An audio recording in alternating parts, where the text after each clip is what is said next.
So once upon a time, we hired a 1099 independent contractor. Back in the day, I think we were maybe a year and a half in business. We decided to hire a whole bunch of independent contractors. At one point, I think we had maybe 4 or 5, maybe 6 independent contractors working for us. Well, there was this one that he reported back to me that he didn't finish a job. And so I was kind of inquiring, I'm like, okay, what went on? And he was basically saying, well, the client wasn't going to pay me. And I'm like, okay, tell me more about that. And apparently, I ended up calling the client, and I found out from the client and him, I was trying to mesh the two conversations together and figure out exactly what happened. Basically, the client came out and said, hey, where are you going? You're not done with my job yet. And it was when our 1099 contractor was loading up his tools in his car and he was heading out. And the independent contractor said to the homeowner, well, I'm not going to finish because I'm afraid you're not going to pay me. And well, the homeowner said, you're right, I'm not going to pay you because you didn't finish the job. So it was a very interesting thing. I'm still not entirely sure what the main problem was, but at the end of the day, I ended up having to go out there. It was a job that was probably an hour away from my house. I had to drive all the way out there and I had to finish it in order to get paid. So I've had quite the interactions with 1099 independent contractors. I've learned a lot of stuff. Some of it went great, some of it was great having an independent contractor, but we have decided thus far to keep moving forward to only hire W-2 employees and not do the 1099 contractor anymore. Speaking on the sense of kind of clients not paying you, we did have one instance when I was less than a year in business. I got hired by Stanton Optical. So they're a big eyeglass company, at least around this area. They got a bunch of locations all around. You basically go in, you get your eyes checked out, they sell you glasses, this and that. Well, they hired me to come out and fix some light fixtures that weren't working. And basically what I found in their drop ceiling, I found that there was just a bunch of lights that were miswired. They weren't wired up correctly, right? You had neutrals not hooked up or hots not hooked up, or it was just I don't even know who they had do it before, but I charged them $350 and they didn't pay me. It took them 2 years to pay me on this job, and it was really crazy. It was a learning lesson. So like I said, the total was only $350, so it wasn't that big a deal, but it was I've never encountered someone not paying for services that I did. I mean, I went in there, they had 4 lights that weren't working. When I left, they were all working. I did the work, but they didn't pay me, right? So this is one thing that I've learned, working with some commercial properties where you don't have the correct contracts and things like that can get you into trouble. I much rather work with home residents, residential homeowners that actually pay you when the job is done, rather than commercial property managers or whatever, because sometimes they take net 30 to pay you. But at this, to their defense, I was less than a year in. I was not using any kind of CRM, any kind of invoicing, estimating software.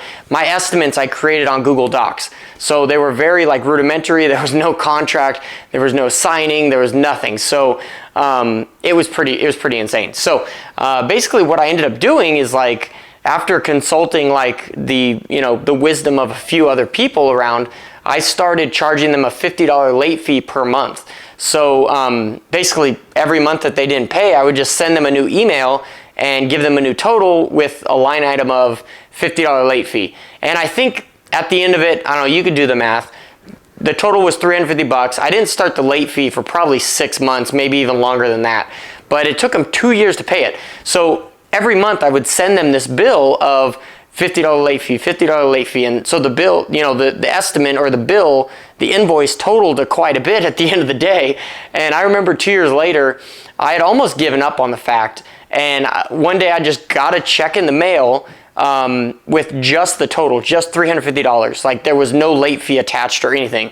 Didn't hear from the general manager, didn't hear from anybody, just got a check in the mail for $350 and that was it. So I deposited the check and I just licked my wounds and I went away. Sure, I probably could have pursued it to get my late fees out of it, but the way it is in California, if you're not a licensed contractor, technically you don't have any chance in court. If someone doesn't want to pay you, they technically don't have to pay you.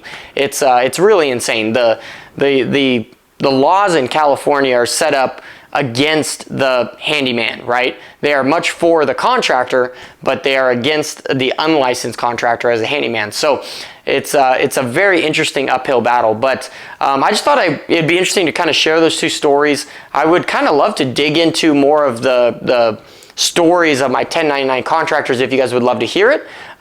This is day 28 of my 100-day video challenge, and this week I'm kind of talking about clients. Would love to hear some of your opinions on what you guys would like to hear me talk about. I have a whole syllabus. I have all, like, every day set out on what I'm going to talk about, but I would absolutely love to cover things that you guys bring to attention, and maybe things that are pertinent to what you guys are going through right now. I would absolutely love to hear some of your guys' stories. I mean, like I said, when I first started out, I had my daughter in 2018, and realized that when I took that month off work, the income just stopped. So that was kind of the transition to be like, wow, okay, I got to hire some people. And I first started out with 1099 independent contractors, and I thus, moving forward, have gone to W-2s because there's more control and things like that. But yeah, definitely making that realization that I had to hire people, and then learning how to hire the right people has been something that is much more of a challenge. But appreciate you guys, and I would appreciate you guys dropping a comment in the comment section below. I always love just conversing with you guys after these videos post. You guys have some really good content, really great comments, so I appreciate that. Also, like this video, and if you haven't yet, do me a favor and just go down and check and see if you've subscribed to this channel. If you haven't, click the subscribe button. I would really appreciate it. It really helps us out. So thank you guys so much, and tune into tomorrow for the next day. I said this was actually day 28. This is day 29. My bad. Check in tomorrow for day 30. Man, it's crazy. These 100 days are really flying by pretty quick. So we'll catch you guys later. Have a good evening, guys. Or it's not going to be evening for you guys. It's actually going to be a whole day. I'm filming this the night of Wednesday, October 11th. This is going to be coming out Wednesday, October 12th. So have a great day, and we will catch you guys on day 30.